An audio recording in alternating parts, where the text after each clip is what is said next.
I think what is extremely important is to understand when we say it's mild disease, it doesn't mean that you're not going to feel ill or sick. You will, and especially if you're unvaccinated, because the three major dominant symptoms is headache, body ache and pain, or muscle pain, and the fatigueness or the tiredness. So I'm always saying, or what we have seen now the last few days, is that unvaccinated people will have a more intense headache and sore body than your vaccinated people. The problem is we need to see in South Africa now, within the next week or two, what will be the impact on the severe disease, whether you're young, old, if you get COVID or Omicron, unvaccinated versus vaccinated. Also, COVID is also something that leaves longer symptoms. Once the flu-like symptoms are gone, there are some complications that seem to come up later. How about this Omicron? Do we know anything so far? So far we know, as you have correctly said, that it is predominantly mild symptoms, especially in the average population out there. We know it is a fast-spreading virus. Whether it will be, in the end of the day, more transmissible than Delta, we don't know, because you still need to look at where your numbers are going to go at the end of the day before you turn your curve. But it is quite transmissible. We know that you can detect it with a PCR test, that is that nose swab. And we know that they can distinguish between the other variants versus Omicron, because they're supposed to have 3 genes that they test for with all the other variants. But luckily, Omicron only have 2, so it's easy to see it. Once if you know what to look for, it's quite easy. How much do you know so far about the ability of the current vaccines we have to protect against this Omicron virus? Because I saw one news report that Pfizer, for example, can only partially protect from Omicron. We see all pictures. We see the vaccinated people getting breakthrough infections. We see people previously had COVID, got fully vaccinated, get infected again. We see people who never have been vaccinated but had COVID before and getting reinfected. Then we see people unvaccinated getting infected. So you see the whole spectrum is out there. All the combinations are there. However, what we see at primary healthcare level is mild disease. So it means that the vaccines still protect with mild disease. Whether it's 100%, that I won't say, because the patient, they come in with their body ache and pain.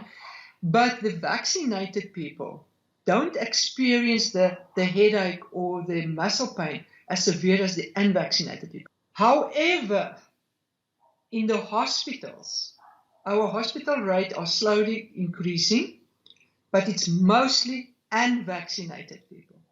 And here is where the vaccines are so important. We need to understand whether the Pfizer or the Johnson & Johnson that we use in South Africa, whether it will protect you and how much will it protect you against severe disease when you lie in ICU.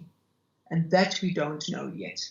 As we all know, access to vaccine in Africa remains the lowest. Will that put the continent at risk of having, more new variants? And does the vaccine inequality also affect the rest of the world?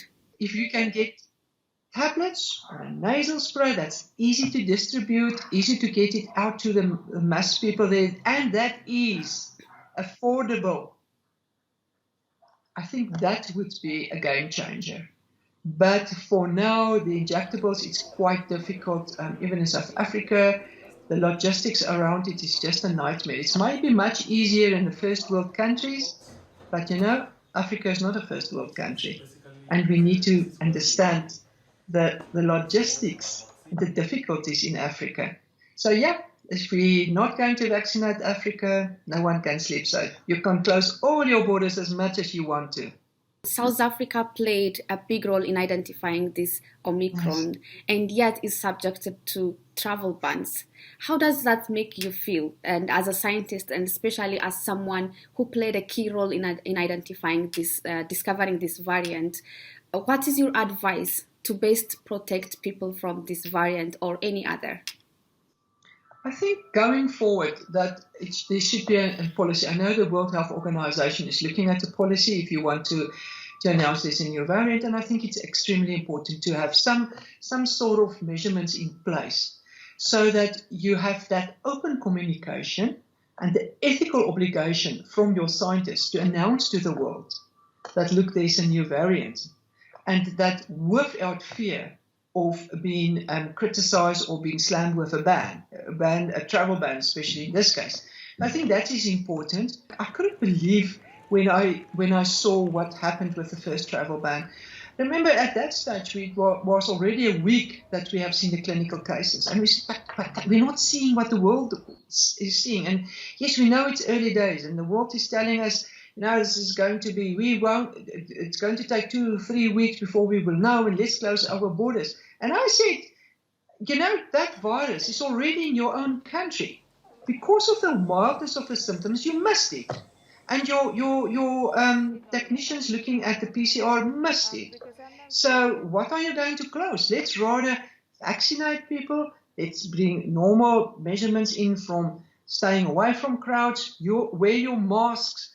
Do that type of, social and interventions and vaccination before you just slam your borders. It's not going to help.